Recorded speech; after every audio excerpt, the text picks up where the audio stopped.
Face to face μαζί σας. Σήμερα καλεσμένο έχουμε τον Γενικό Χειρουργό, τον κύριο Θωμά Διαμαντή. Τι κάνετε, κύριε Θωμά, καλώς ήρθατε στην εκπομπή Face to Face. Ευχαριστώ πάρα πολύ, ευχαριστώ για την πρόσκληση. Είστε Γενικός Χειρουργός και να πούμε ότι είστε και διευθυντής ολόκληρης κλινικής, που είναι πολύ σημαντικό, και μετεκπαίδευση έχετε κάνει στην όμορφη Γαλλία και συγκεκριμένα University of Strasbourg. Ακριβώς. Λοιπόν, σήμερα θα μιλήσουμε για μια πολύ συχνή πάθηση, ίσως το έχει και μισή Ελλάδα, είναι οι αιμορροίδες. Θέλετε να μας πείτε τι ακριβώς είναι οι αιμορροίδες, κύριε Θωμά? Μπορεί να είναι και παραπάνω από τη μισή Ελλάδα. Μεγαλύτερο ποσοστό. Είναι μεγαλύτερο το ποσοστό. Δηλαδή, πιστεύω ότι 6 στους 10 ανθρώπους κάποια στιγμή στη διάρκεια της ζωής τους θα παρουσιάσουν το πρόβλημα της αιμορροειδοπάθειας. Τώρα, τι είναι αιμορροίδες? Αιμορροίδες έχει όλος ο κόσμος. Δεν είναι κάτι το οποίο είναι παθολογικό να το έχουμε. Είναι φυσιολογικό. Θέλουμε τις αιμορροίδες να τις έχουμε. Είναι αγκιακά μαξιλαράκια, όπως ίσως να έχετε ξανακούσει. Τι σημαίνει αυτό?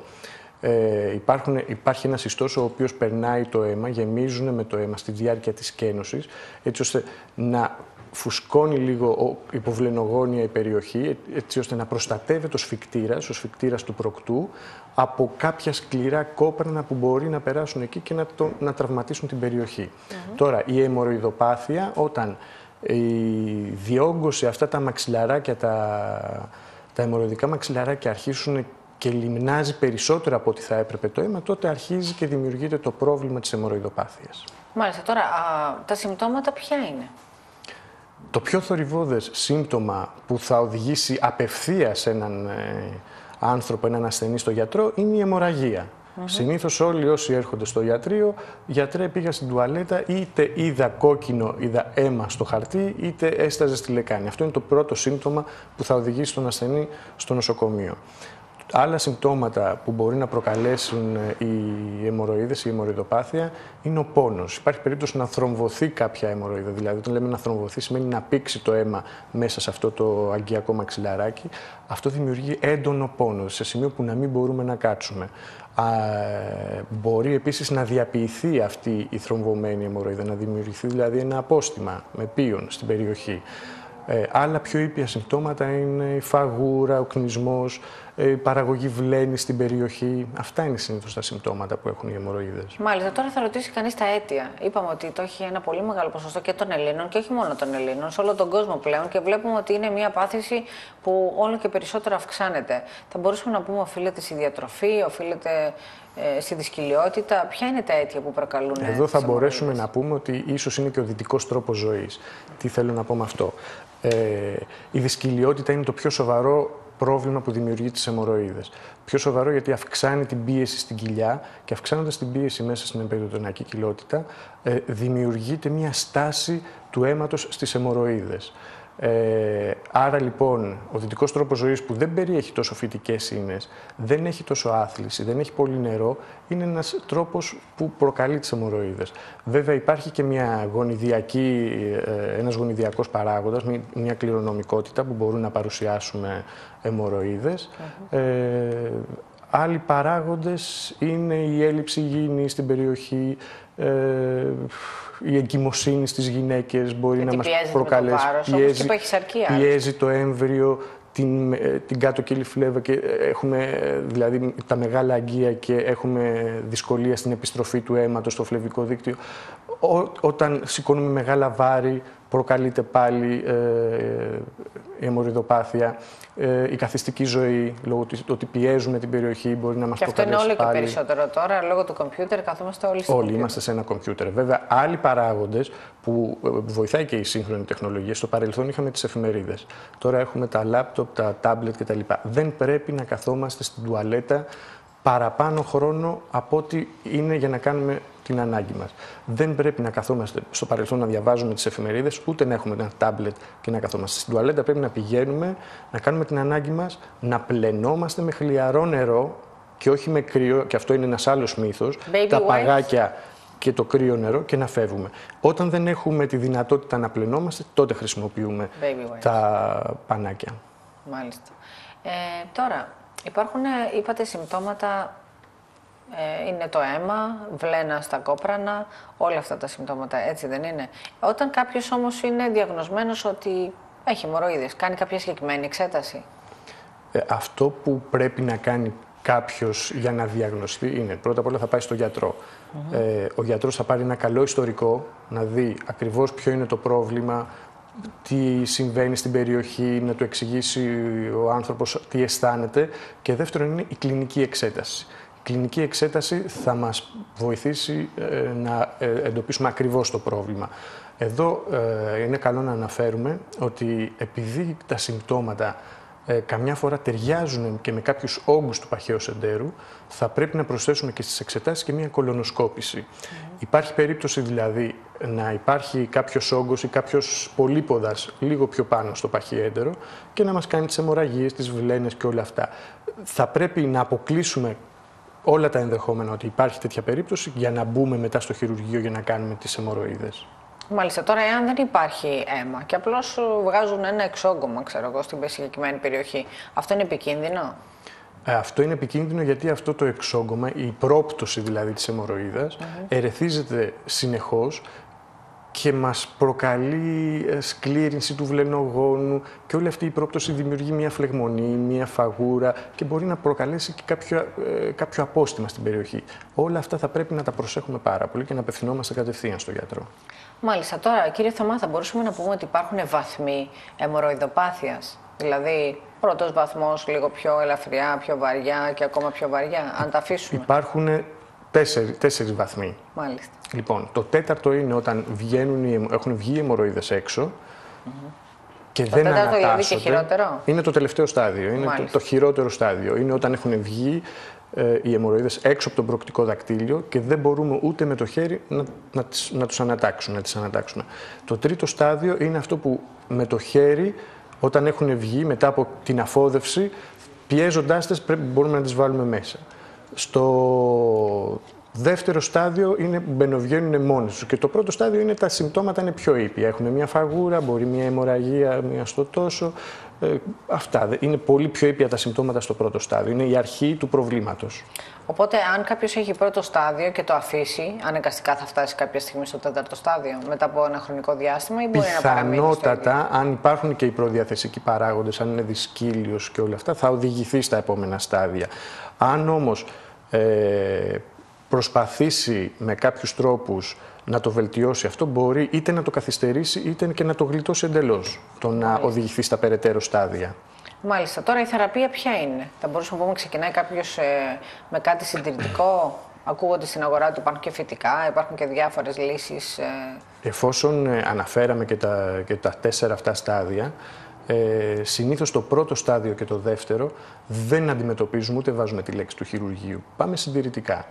Θα ακολουθήσει μια ζωή που να περιλαμβάνει άθληση, αρκετό νερό, φυτικές ίνες έτσι ώστε να καταπολεμήσουμε τη δυσκυλιότητα. Όλα αυτά μπορούν να το διατηρήσουν είτε να το εξαλείψουν το πρόβλημα, είτε στο πρώτο στάδιο είτε στο δεύτερο. Έτσι λοιπόν με συντηρητικά μέσα, και αν υπάρξει και κάποια έκσταση, μπορεί να υπάρχουν και κάποιες αλιφούλες που μπορεί να βάλουμε εκεί στην περιοχή. Τώρα, όσον αφορά το τρίτο και το τέταρτο στάδιο, εκεί τα πράγματα είναι λίγο πιο δύσκολα και εκεί αρχίζει και μπαίνει το θέμα του χειρουργείου.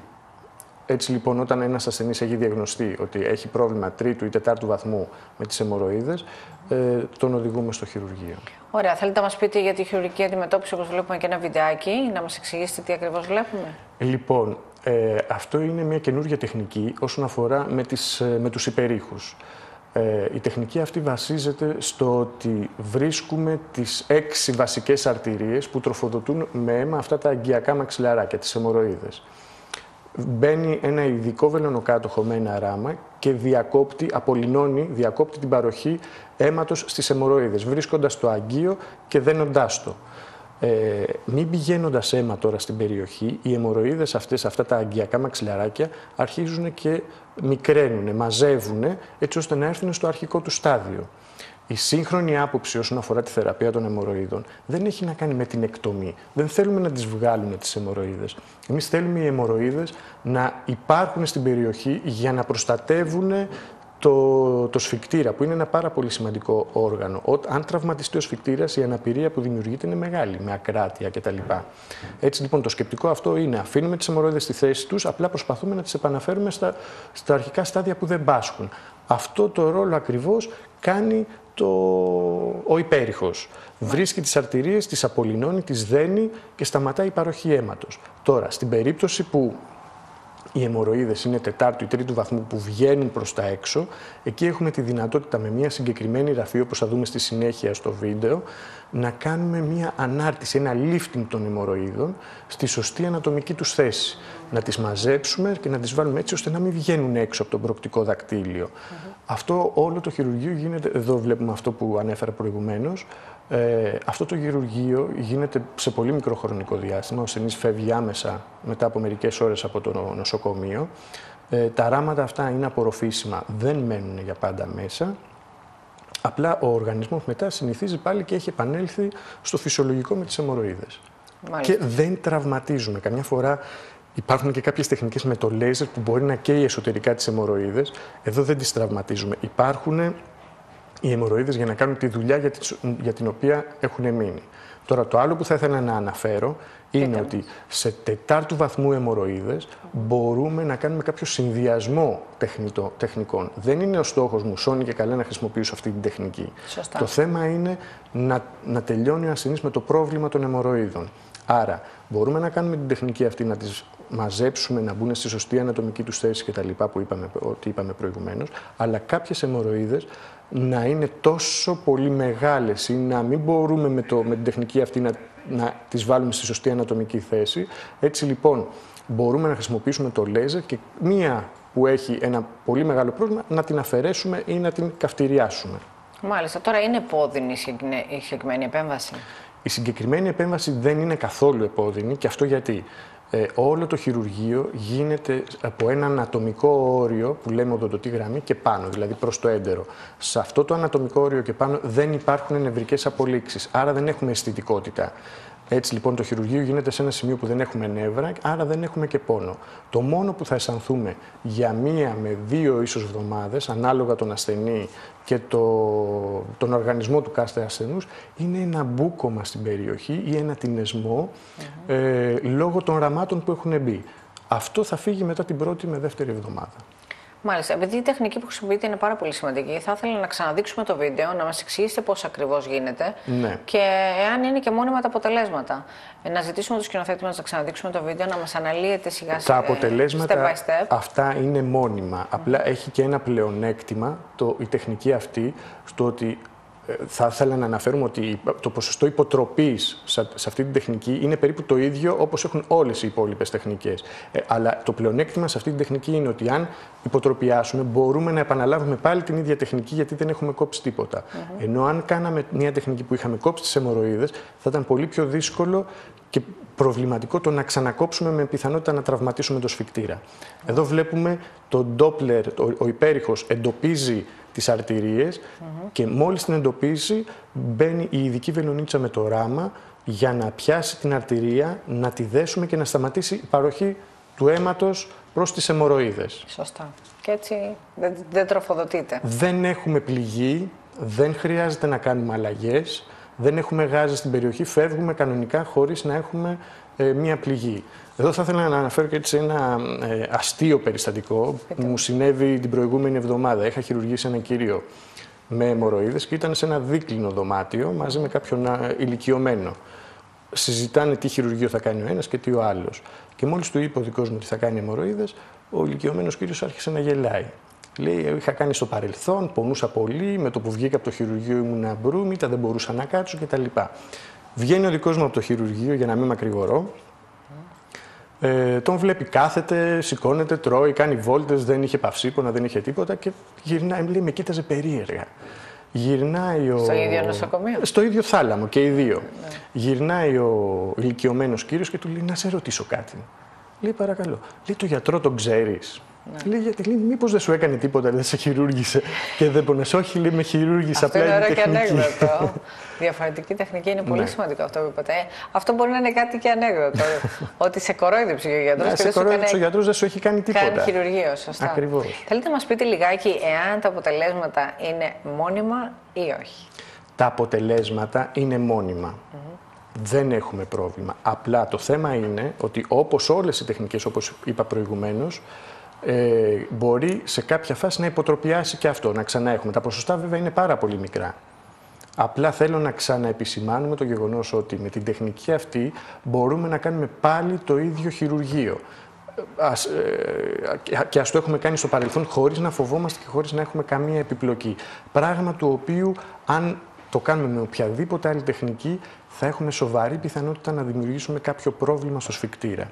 Τα ποσοστά υποτροπής πάνω κάτω είναι τα ίδια για όλες τις τεχνικές. Σωστά. Αρκεί να γίνει σωστά, έτσι ώστε αν γίνει σωστά αυτή η συγκεκριμένη τεχνική, δεν έχουμε να φοβόμαστε τίποτα. Και το πιο σωστό από όλα είναι ότι θα πρέπει να αναφέρουμε ότι η τεχνική αυτή δεν έχει επιπλοκές.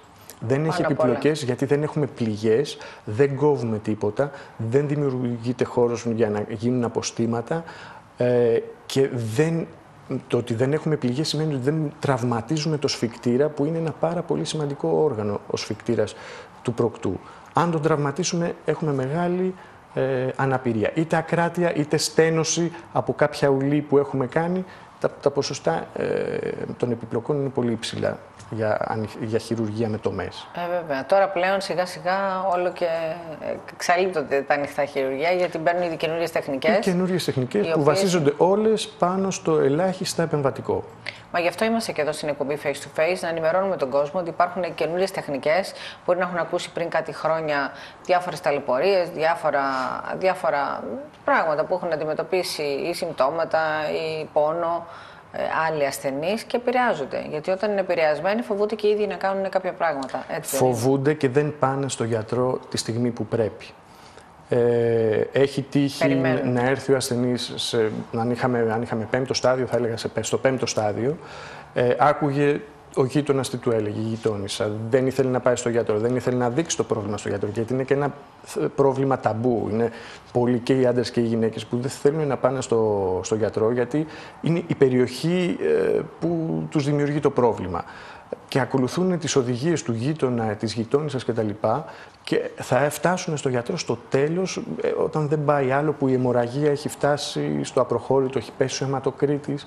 Είναι πολύ σημαντικό να πάμε στην ώρα που πρέπει στο γιατρό. Σωστά. Γιατί υπάρχουν και σοβαροί κίνδυνοι όσον αφορά, ας πούμε, τον αιματοκρίτη. Για παράδειγμα, έχουν έρθει άνθρωποι για να χειρουργηθούν για αιμορροίδες με κάτω από 30, με 28-25 αιματοκρίτη. Δηλαδή είναι ένα σημαντικό πρόβλημα. Το μυοκάρδιο μπορεί να μην αντέξει, να κάνει. Η απώλεια είναι σταδιακή, δεν το αισθανόμαστε, αλλά μπορεί να δημιουργηθεί κάποιο έμφραγμα του μυοκαρδίου από το χαμηλό αιματοκρίτη. Τα προβλήματα είναι σοβαρά και δεν πρέπει να τα αφήνουμε να διαιωνίζονται. Θέλουμε την επιδιόρθωση. Υπάρχουν τεχνικές που δεν πονάνε, το φτιάχνουμε το πρόβλημα, αρχίζει να ανεβαίνει ο αιματοκρίτης, η καρδιά μας λειτουργεί σωστά, δεν έχουμε επιπλοκές. Έτσι, πρέπει να πηγαίνουμε στο γιατρό απευθείας με το που έχουμε το πρόβλημα. Μάλιστα. Πολύ σημαντικά όλα αυτά που μας λέτε, κύριε Θωμά.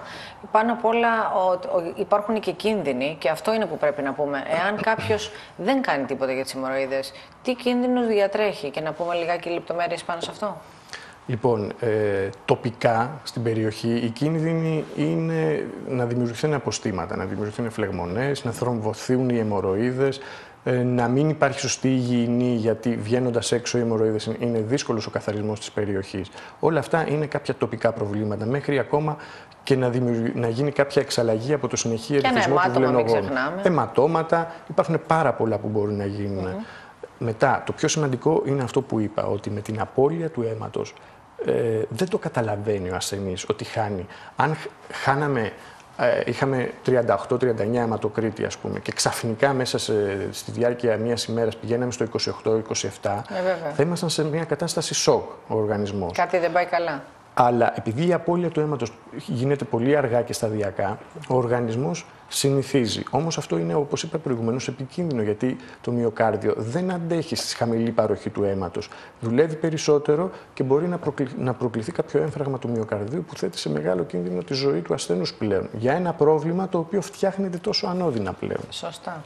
Πλέον έχει γίνει πολύ πιο απλή, όσο και περνάει ο καιρός, όπως είπαμε, πολύ πιο απλή επέμβαση και δεν θεωρείται και επέμβαση. Ανώδυνη. Είναι μπαίνουμε το πρωί, το απόγευμα μπορεί να είμαστε στο σπίτι και την επόμενη μέρα να πάμε στη δουλειά, χωρίς να έχουμε γάζες, χωρίς να κάνουμε αλλαγές, χωρίς να έχουμε το μπεταντίνι, τα αυτοκόλλητα και όλα αυτά που ήταν στο παρελθόν. Τώρα, και αν τα έχει κάποιος καθιστική ζωή, δηλαδή το επάγγελμά του απαιτεί να κάθεται και χειρουργηθεί την Παρασκευή, πότε θα μπορούσαμε να πούμε ότι μπορεί να πάει να δουλέψει, να κάτσει? Εγώ συνήθως τους ανθρώπους οι οποίοι ή και οδηγοί που οδηγούν πάρα πολλές ώρες φορτηγό. Είναι και σε γραφείο κτλ.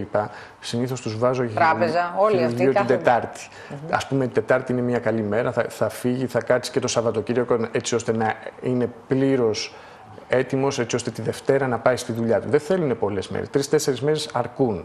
Αρκεί όμως να αλλάξει λίγο και τον τρόπο ζωής, να βάλει λίγο την άθληση, να βάλει λίγο την κίνηση, να βάλει περισσότερο νερό, φυτικές ίνες στη διατροφή. Θα πρέπει να ανταλλάξει όλα αυτά. Υπάρχουν βέβαια και κάποιοι άνθρωποι που επηρεάζονται από το κόκκινο κρασί, θα το έχετε ακούσει, από τα πικάντικα φαγητά που έχουν διάφορα καρικεύματα μέσα. Δηλαδή όλα αυτά. Οι Ινδοί όμως που έχουν όλα τόσο πολλά. Ίσως είναι μεγαλύτερο το πρόβλημα εκεί στην Ινδία. Έχουν όμως πρόβλημα, πώς έχει συνηθίσει ο οργανισμός. Δεν το ξέρω. Ίσως έχουν συνηθίσει, δεν το ξέρω. Γιατί είπατε ο δυτικός κόσμος έχει πιο πολύ πρόβλημα. Και όμως μπορεί γιατί να δεν έχει φυτικές ίνες, κυρίως ο δυτικός τρόπος ζωής. Είναι η παχυσαρκία και οι φυτικές ίνες που επιδεινώνουν το πρόβλημα. Και τα τηγανιτά και όλα αυτά στη διατροφή, τα fast food. Μας κάνουν δυσκύλιους.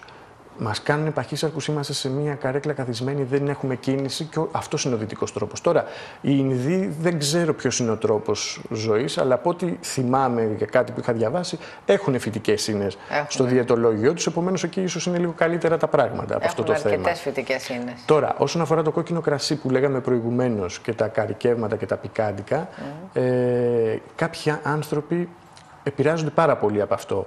Ακόμα και μετά το χειρουργείο, που είναι κλασική ερώτηση, γιατρέ θα μπορέσω να πιω ένα ποτήρι κόκκινο κρασί μετά το χειρουργείο? Αυτό δεν μπορώ να το απαντήσω. Υπάρχουν άνθρωποι που μετά το χειρουργείο πίνουν και δεν έχουν κανένα πρόβλημα. Εξαρτάται από τον οργανισμό. Σωστά. Υπάρχουν άλλοι όμως που θα ξαναπιούν μετά το χειρουργείο και θα αισθανθούν ότι υπάρχει ένα προβληματάκι. Εκεί ίσως καλό είναι να αποφύγουμε το κόκκινο κρασί, να πίνουμε λευκό. Έτσι, πάνω απ' όλα. Λοιπόν, πάμε να μιλήσουμε λιγάκι. Όταν παρατηρούμε αίμα ή πόνο, είναι σίγουρα αιμορροίδες? Γιατί υπάρχει και αυτό το mix-up που λέμε σε σχέση με τι μπορεί να είναι. Γιατί μπορεί να είναι και καρκίνος παχαίου εντέρου. Να το τονίσουμε λιγάκι αυτό. Γιατί εδώ θέλει μεγάλη προσοχή. Ακριβώς. Πείτε θέλει μας πάρα πολύ μεγάλη προσοχή. Δεν είναι οτιδήποτε έχουμε αίμα στην περιοχή, ή πόνο, ή φαγούρα. Άντε, πάμε στο χειρουργείο να κάνουμε αιμορροίδες. Πρέπει να γίνει σωστή εξέταση κλινική πρώτα από τον γιατρό, από τον χειρουργό, να δει την περιοχή, να γίνει μια δακτυλική εξέταση, να δει αν πιάνει κάποιον όγκο λίγο πιο ψηλά, να δει αν όντως υπάρχει το πρόβλημα της αιμορροειδοπάθειας που δικαιολογεί αυτή την απώλεια αίματος, και τον πόνο. Αν δει ότι σε αυτή την περιοχή δεν υπάρχει κάτι που να μας λέει ότι έχουμε αιμορροίδες, έχουμε αυτό το πρόβλημα, τότε θα πρέπει να κάνει οπωσδήποτε μια κολονοσκόπηση. Αν κάνει την κολονοσκόπηση και δούμε ότι είναι καθαρό το παχυέντερο, τότε μπορούμε να περάσουμε στο χειρουργείο για τις αιμορροίδες. Αλλά θέλει πολύ σοβαρό ψάξιμο, δηλαδή δεν γίνεται εγώ να πάω να κάνω ένα χειρουργείο για τις αιμορροίδες και 20 εκατοστά πιο πάνω να υπάρχει ένας όγκος. Είναι σαν να βλέπω την κορυφή από το πάγο βουνό και το πρόβλημα να είναι από κάτω από τη θάλασσα όλο. Ένας καρκίνος στα 15 εκατοστά λίγο πιο ψηλά από τις αιμορροίδες. Άρα το σωστό πάντα είναι μια κολονοσκόπηση. Τώρα πείτε μας λίγο και για τα κονδυλώματα. Τα κονδυλώματα είναι μια πάθηση, είναι μια πάθηση σεξουαλικώς μεταδιδόμενη. Είναι ένας ιός. Βγαίνουν στα γεννητικά όργανα, βγαίνουν και στον προκτό. Εκεί γίνεται ένας καυτηριασμός. Θα κάψουμε αυτά που φαίνονται. Υπάρχει πιθανότητα κάποια άλλα μικρά τα οποία δεν έχουν ξεκινήσει να μεγαλούν, να μην τα δούμε. Ίσως χρειαστεί ένας επανέλεγχος μετά από 2-3 εβδομάδες και θεωρούμε ότι έχει κάποιος θεραπευτεί από τα κονδυλώματα όταν μείνει χωρίς κάποια βλάβη τουλάχιστον για 6 μήνες. Μάλιστα. Τώρα, όταν κάποιο έχει κονδυλώματα, του προτείνεται πρώτα κάποια συντηρητική αγωγή, δηλαδή μια αληφή να μικρύνουν ίσως και μετά να γίνει καυτηρίαση για να μην μείνουν σημάδια, ή πάμε κατευθείαν πάμε κατευθείαν να τα καυτηριάσουμε, να φύγουν κατευθείαν όλα. Από το πιο μικρό, που θα μπορεί να χρειαστούμε κάποιο μεγενθητικό φακό να το δούμε, μέχρι τα μεγάλα, πάμε, τα καυτηριάζουμε, τα εξαχνώνουμε όλα με το λέιζερ, φεύγουν. Δεν πονάει εκείνη η περιοχή, είναι τοπική αναισθησία ή κανονική αναισθησία? Εξαρτάται το μέγεθος και τον αριθμό. Συνήθως μπορεί να κάνουμε περιοχική αναισθησία, να γίνει σωστός καθαρισμός, γιατί καμιά φορά θα πρέπει να ελέγξουμε και εσωτερικά στα γεννητικά όργανα, είτε στην αρχή στον ορθοπροκτικό σωλήνα. Άρα εκεί πέρα θα χρειαστεί να έχουμε κάποιο είδους αναισθησία για να έχουμε περισσότερη εύκολη πρόσβαση για να κάνουμε πιο σωστά τη δουλειά. Να κάψουμε, να τα εξαχνώσουμε. Θα χρειαστεί ένας επανέλεγχος μετά από 2-3 εβδομάδες. Αν υπάρχει κάτι πάλι, μπορεί να ξαναχρειαστεί κάτι συμπληρωματικό. Και όπως είπαμε και πριν, στους 6 μήνες χωρίς καμία βλάβη, θεωρείται ότι έχει τελειώσει το πρόβλημα. Και φυσικά θα πρέπει να αναφέρουμε στον ασθενή να απέχει από την σεξουαλική δραστηριότητα για να μην μεταδώσει, να μην ξανακολλήσει πάλι. Για πόσο χρονικό διάστημα είναι αυτές οι συμβουλές? Αυτή είναι μέχρι να τελειώσει, να είμαστε σίγουροι για ένα εξάμηνο. Βέβαια, μπορεί να χρησιμοποιήσει κάποιο προφυλακτικό, αλλά και με τα προφυλακτικά, με τα χέρια κτλ. Μπορεί να μεταδοθεί το πρόβλημα. Άρα γίνει καλύτερα αποχή, εντελώς αποχή. Για να μην μεταδώσουμε ή να μην ξαναπάρουμε πάλι τον ιό. Μάλιστα. Σας ευχαριστούμε σε αυτό το σημείο. Πάμε σε ένα διάλειμμα και μείνετε στις οθόνες σας γιατί θα μιλήσουμε για κίστη κόκκιγος. Face to face μαζί σας. Συνεχίζουμε με τον Γενικό Χειρουργό, τον κύριο Θωμά Διαμαντή. Μιλήσαμε για αιμορροίδες, αλλά επειδή οι αιμορροίδες είναι ένα πολύ σημαντικό θέμα, θέλουμε να δείξουμε πάλι το βίντεο. Ωραία. Να δείξουμε το βίντεο, να δείξουμε τεχνική, να μας εξηγήσετε γιατί είναι ανώδυνη. Είναι πάρα πολύ εύκολο πλέον, γιατί πάρα πολλοί κόσμος υποφέρει από αιμορροίδες και καλό είναι να εξηγήσουμε και τα πλεονεκτήματα της συγκεκριμένης μεθόδου. Έτσι δεν είναι, κύριε Θωμά? Πάρα πολύ ωραία. Ωραία. Είστε και διευθυντής γενικής χειρουργικής κλινικής και είναι σημαντικό να το πούμε αυτό και έχετε κάνει μετακπαίδευση Strasbourg της Γαλλίας. Λοιπόν, βλέπουμε εδώ στο βίντεο, τι ακριβώς βλέπουμε? Λοιπόν, εδώ έχουμε μια αιμορροειδοπάθεια 3ου προς 4ου βαθμού, όπου θα βάλουμε το πρόβ που έχει τον ενσωματωμένο έναν υπέρηχο πάνω, το οποίο ο υπέρηχος αυτός θα προσπαθήσει να βρει τις 6 βασικές αρτηρίες που τροφοδοτούν με αίμα τις αιμορροίδες, έτσι ώστε να τις απολυνώσει όπως βλέπουμε εδώ με το ειδικό ραματάκι. Όταν λέμε απολυνώσει σημαίνει να τις δέσει, να σταματήσει η παροχή αίματος προς τις αιμορροίδες. Όταν θα γίνει αυτό, οι αιμορροίδες αμέσως μετά το χειρουργείο θα έχουν τελείως, δηλαδή έχει άμεσα αποτελέσματα την ίδια στιγμή του χειρουργείου. Δηλαδή, μπαίνοντας και βγαίνοντας ο άνθρωπος από το χειρουργείο, το πρόβλημά του έχει αρχίσει να λύνεται. Έτσι λοιπόν, δένουμε τις αιμορροίδες, σταματάει η παροχή αίματος και αυτές αρχίζουν και μικραίνουν, μαζεύουν. Στη συνέχεια τώρα, εφόσον βέβαια, δεν θέλω να πω ότι μπορούμε με τον υπέρηχο αυτό να τσεκάρουμε πάλι. Έχουμε πιάσει την αιμορροίδα. Δηλαδή, βάζοντας το ράμα και δένοντάς το, ξανακάνουμε πάλι έναν έλεγχο. Αν ακούσουμε ότι υπάρχει παλμός, υπάρχουν σφίξεις, τότε ίσως να μην έχουμε πιάσει την αιμορροίδα. Βάζουμε πάλι ένα ραματάκι ώστε να εξαλειφθεί ο ήχος της παροχής αίματος. Στη συνέχεια τώρα, αν οι αιμορροίδες βγαίνουν προς τα έξω, έχουμε μια πρόπτωση αιμορροίδων που είπαμε ότι αυτό συμβαίνει στο 3ου ή 4ου βαθμού αιμορροίδες, τότε κάνουμε τη συγκεκριμένη ραφή που βλέπετε εδώ στο βίντεο. Η ραφή αυτή γίνεται με τέτοιο τρόπο έτσι ώστε όταν θα δέσουμε τις δύο άκρες του ράματος, οι αιμορροίδες που είναι έξω από τον προκτό να αρχίσουν και να μαζεύουν και να μπουν στη σωστή ανατομική θέση. Και εδώ θέλω να επαναλάβω ότι οι αιμορροίδες είναι χρήσιμες. Δεν θέλουμε να κόψουμε τις αιμορροίδες και να τις βγάλουμε. Υπάρχουν για κάποιο λόγο.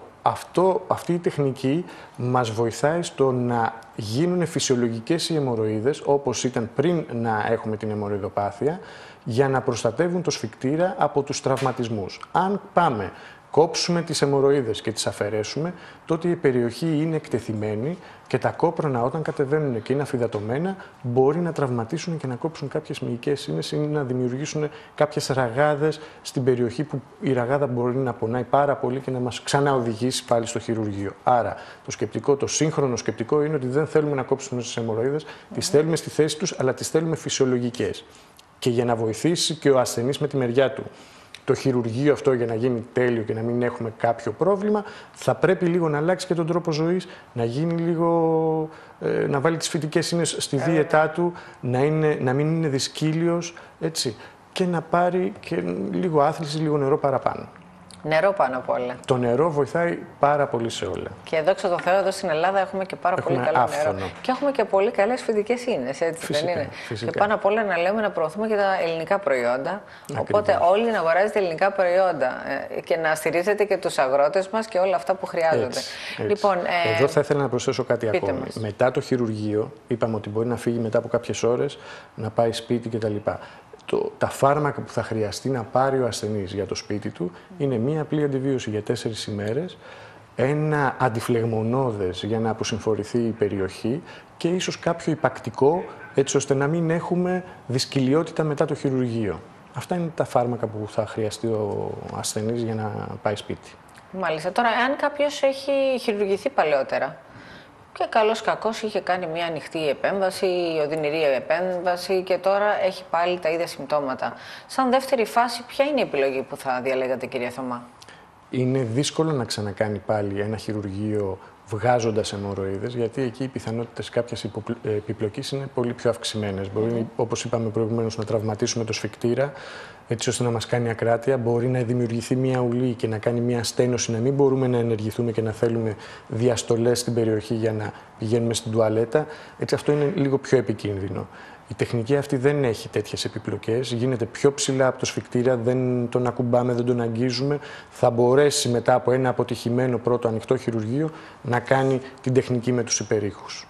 Μάλιστα. Πολύ σημαντικά όλα αυτά που μας λέτε, γιατί πάνω απ' όλα όταν κάποιος έχει κάνει χειρουργείο που έχει τραυματιστεί, τώρα μπορεί να αποφύγει κάποιες καταστάσεις, έτσι δεν είναι? Είναι οι επιπλοκές αυτές που φοβόμαστε. Αυτό που θέλω να καταλάβει ο κόσμος είναι ότι οι υπέρηχοι δεν έχουν επιπλοκές. Δεν το φοβόμαστε. Άρα, κλείνοντας το θέμα μας, τι συμβουλές θα δίνετε στους τηλεθεατές που πάσχουν από τη συγκεκριμένη πάθηση αιμορροειδών? Να αλλάξουν τρόπο ζωής, να αθλούνται, να πίνουν νερό, να βάλουν τις φυτικές ίνες στο διαιτολόγιο τους και να πηγαίνουν στο γιατρό όσο το δυνατόν πιο γρήγορα όταν έχουν ένα πρόβλημα. Βέβαια. Είναι πολύ σημαντικό. Το προλαμβάνει, όπως λέγανε και οι αρχαίοι πρόγονες. Εάν έρθουν στο γιατρό στο πρώτο-δεύτερο στάδιο, μπορεί να προλάβουμε να μην φτάσουμε καν στο χειρουργείο.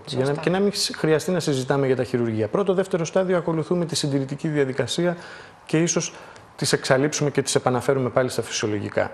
Μάλιστα. Τώρα, κύριε Θωμά, να γυρίσουμε την ιατρική μας σελίδα και πάμε σε άλλες παθήσεις του προκτού, που ίσως να μην είναι τόσο κοινές, τόσο συχνές, αλλά δεν πάγουν να υπάρχουν. Κίστη κόκκιγα. Θέλετε να μας πείτε τι ακριβώς είναι? Λοιπόν, η κίστη κόκκιγα δεν είναι τόσο του προκτού, είναι λίγο πιο πάνω. Εμφανίζεται κυρίως στη μεσογλουτιαία πτυχή, δηλαδή στην περιοχή του κόκκιγα, ανάμεσα στους δύο γλωτούς. Μπορεί να είναι μία κίστη η οποία εμφανίζεται με 2 ή 3 μικρές τρυπούλες στην περιοχή. Μπορεί να εμφανιστεί σαν απόστημα, με πόνο. Αυτή είναι η κίστη κόκκιγος. Σε αυτή την περιοχή πάντα εμφανίζεται.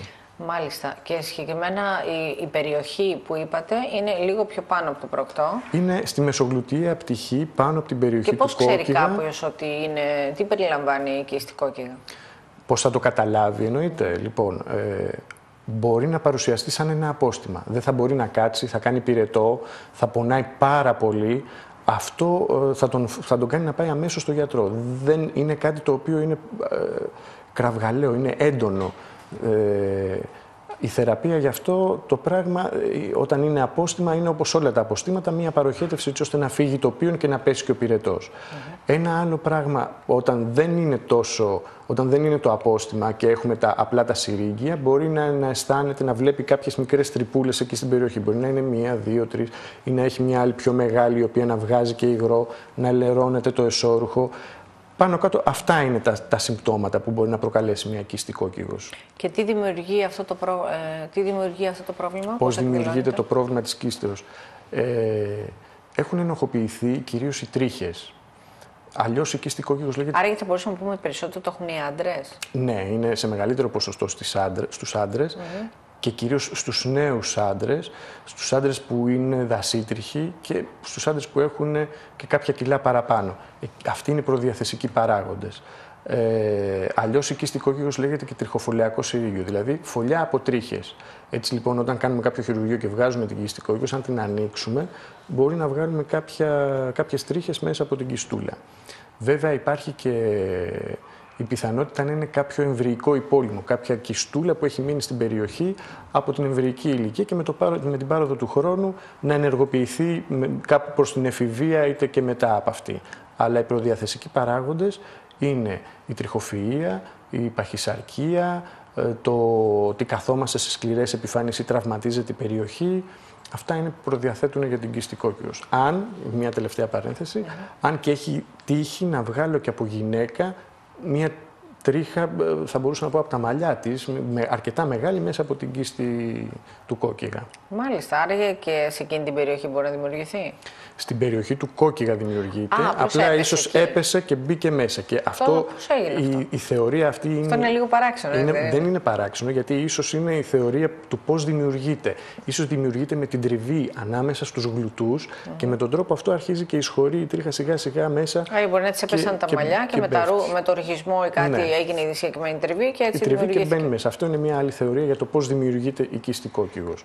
Μάλιστα. Τώρα, η θεραπεία ποια είναι? Θέλετε να μας μιλήσετε πώς θεραπεύεται? Συντηρητική αγωγή ξεκινάμε ή χειρουργείο? Όταν κάποιος ασθενής έρθει με απόστημα, η θεραπεία είναι εκείνη τη στιγμή το άνοιγμα. Πάμε στο γιατρό και λέμε ότι μου έκανε μία μαχαιριά για να φύγει το πίον. Αυτό όμως δεν μας λύνει το πρόβλημα. Απλά μας ανακουφίζει εκείνη τη στιγμή από το απόστημα. Τώρα, όταν έχουμε όμως κάποια κίστη κόκκιγο, με τα συρίγγια είναι κίστη κόκκιγος, τότε η θεραπεία εκεί είναι χειρουργική. Μπαίνουμε και κάνουμε το χειρουργείο για να φύγουν όλα τα συρίγγια. Εάν μείνει έστω και ένα κομμάτι από τα συρίγγια, αυτό με μαθηματική ακρίβεια θα ξαναγίνει. Άρα λοιπόν, όταν έχουμε απόστημα, γίνεται διάνοιξη και ένα απόστημα κάποια στιγμή θα κάνει συρίγγιο. Δηλαδή δεν τελειώνει το θέμα μας όταν κάνουμε τη διάνοιξη του αποστήματος.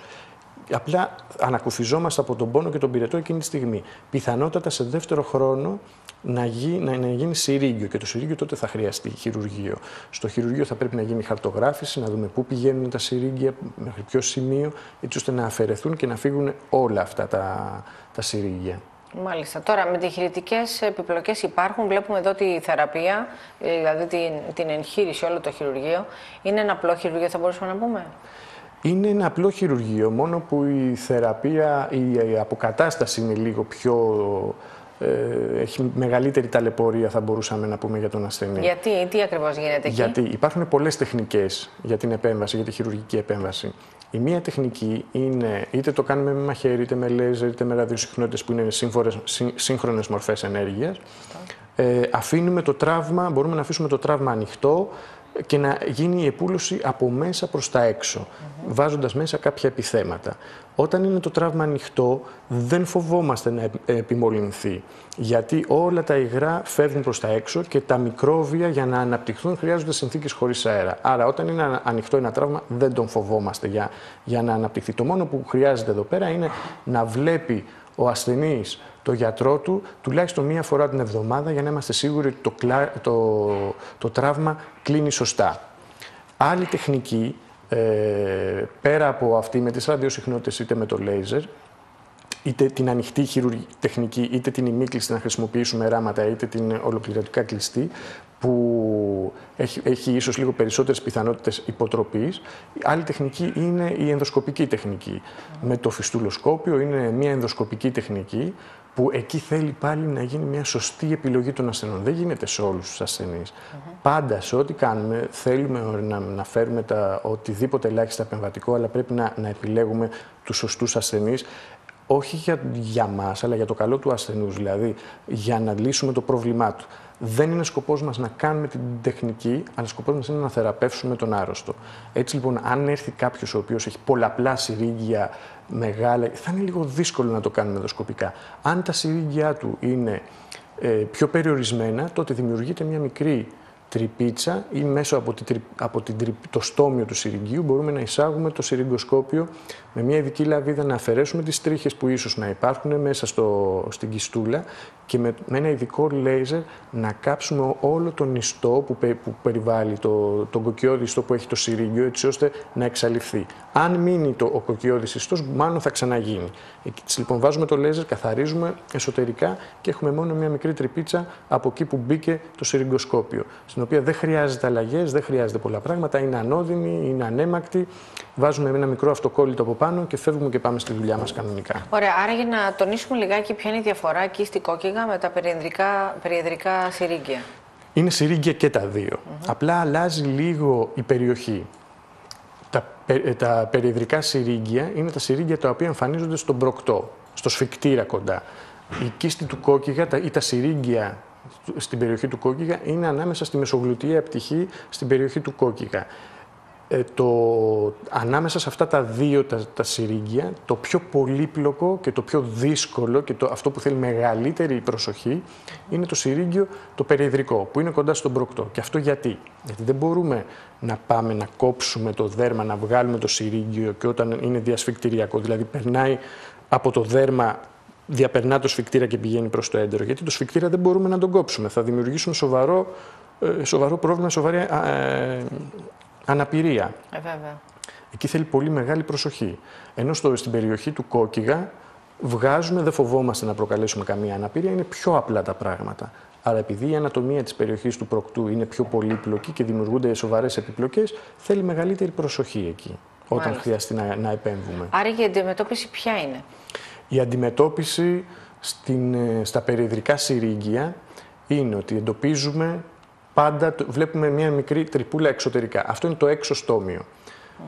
Θα πρέπει να χαρτογραφήσουμε την περιοχή, να δούμε σε ποιο σημείο, όπως βλέπετε και στο βίντεο εδώ, είναι πώς έχει δημιουργηθεί στο σημείο αυτό κοντά στο σφικτήρα ένα απόστημα. Και βλέπουμε ότι το απόστημα αυτό ψάχνει να βρει μια δίωδο για να σκάσει, να φύγει το πίον ή να το βοηθήσει ο γιατρός ή από μόνο του. Αυτό με το που θα γίνει, θα ανοίξει και θα παροχετευθεί, θα δημιουργηθεί ο συραγγώδης πόρος, το συρίγγιο. Αυτό που βλέπουμε εκεί έξω είναι το έξω στόμιο και εσωτερικά προς το έντερο είναι το έσω στόμιο.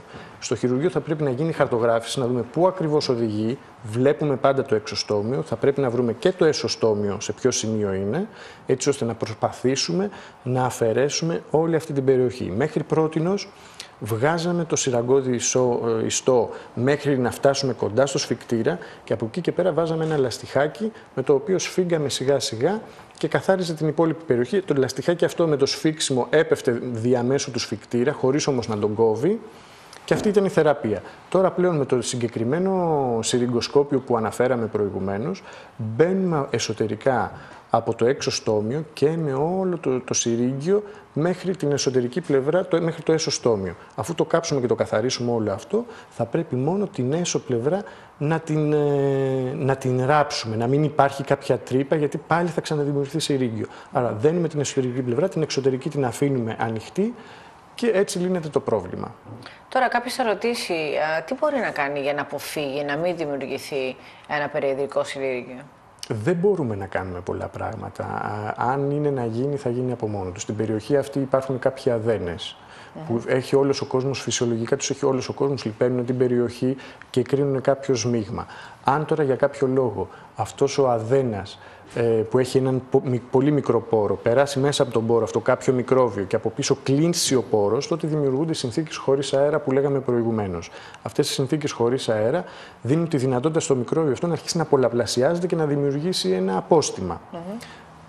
Το απόστημα αυτό θα ψάξει να βρει μια δίωδο για να ανοίξει, είτε θα ανοιχθεί χειρουργικά, είτε θα σπάσει από μόνο του και θα ανακουφιστεί ο ασθενής, αλλά η εξέλιξη σε αυτό το απόστημα όταν ανοίγει και σπάει είναι στις τάξεις πάνω από 90% ότι θα γίνει συρίγγιο. Δεν μπορούμε να κάνουμε πολλά πράγματα για να το προλάβουμε.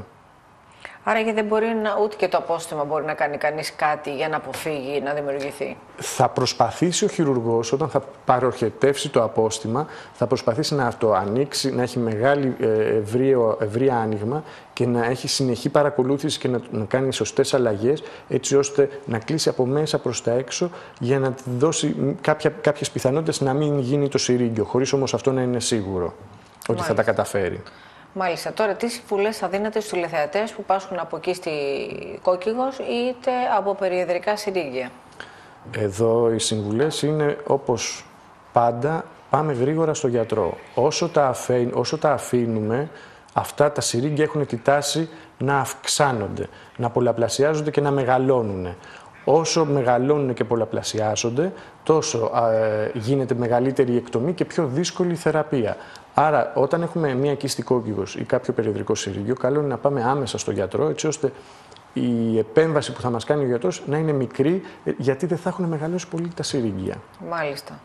Πολύ σημαντικά όλα αυτά που μας λέτε και μιας και μας μείνανε 3 λεπτά, θέλουμε να σας ρωτήσουμε λίγο για τη ραγάδα. Ναι. Μιας και μιλήσαμε για αιμορροίδες, να πάμε λίγο πάλι στο προκτό και να μιλήσουμε λίγο για ραγάδα, γιατί εμπλέκονται κάπως. Είναι μια σημαντική πάθηση και είναι ίσως η πιο επώδυνη πάθηση που μπορεί να έχει κάποιος στην περιοχή του προκτού. Αυτό δημιουργείται όταν αργήσει κάποιος να πάει στην τουαλέτα για να έχει μια κένωση. Συνήθως τα κόπρανα, όταν τα κρατάμε, αφυδατώνονται ακόμη περισσότερο και σκληραίνουν. Έτσι λοιπόν, όταν αναγκαστικά θα πρέπει να πάμε κάποια στιγμή στην τουαλέτα, έχετε ακούσει την έκφραση ότι έχουν γίνει σαν ξηραφάκια, ας πούμε. Θα περάσουν από την περιοχή και θα κάνουν μια πληγή. Η ραγάδα είναι μια πληγή. Συνήθως εμφανίζεται όταν είμαστε σε γυναικολογική στάση στην 6η ώρα, όταν βλέπουμε τον προκτό.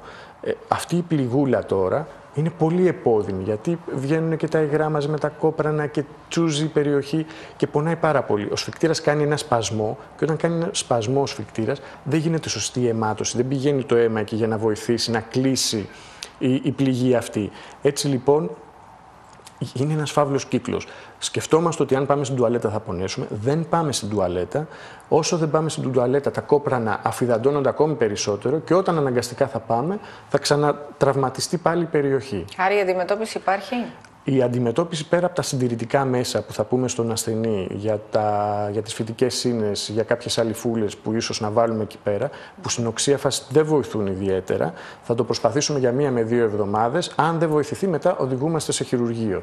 Γίνεται εξάχνωση με λέιζερ της περιοχής και μία σφικτηροτομή για να φύγει αυτή η υπερτονία του σφικτήρα, έτσι ώστε να αιματωθεί σωστά η περιοχή και να κλείσει. Άρα και υπάρχει θεραπεία εκεί? Υπάρχει θεραπεία και για τη ραγάδα. Ωραία. Κλείνοντας την εκπομπή μας, τι συμβουλές θα δίνατε και για τις ραγάδες?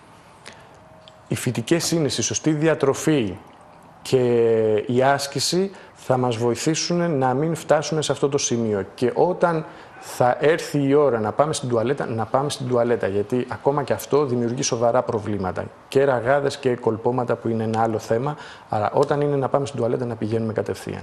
Και να λέμε τουαλέτα και νούμερο 1, όπως λέμε στην Αμερική, και νούμερο 2. Γιατί και το νούμερο 1 είναι πιπί και το νούμερο 2 αυτό που είπαμε τώρα. Γιατί και όταν δεν πας στην τουαλέτα και για πιπί, οι άντρες ειδικά έχουν και άλλες φλεγμονές, λοιμώξεις με το μπροστάτη. Ακριβώς, πάνω απ' όλα μπροστάτη. Λοιπόν, γι' αυτό τελευταία ευχαριστούμε πολύ που μας αναλύσατε πολύ σημαντικά θέματα, κύριε Θωμά, Διαμαντής Θωμάς, που ήρθατε στην εκπομπή Face to Face. Ευχαριστώ πολύ. Να ευχαριστήσουμε όλους εσάς που μας παρακολουθείτε και η συμβουλή που δίνουμε είναι όταν θέλετε να πάτε στη τουαλέτα, πηγαίνετε. Γεια σας από εμάς. Μην περιμένετε.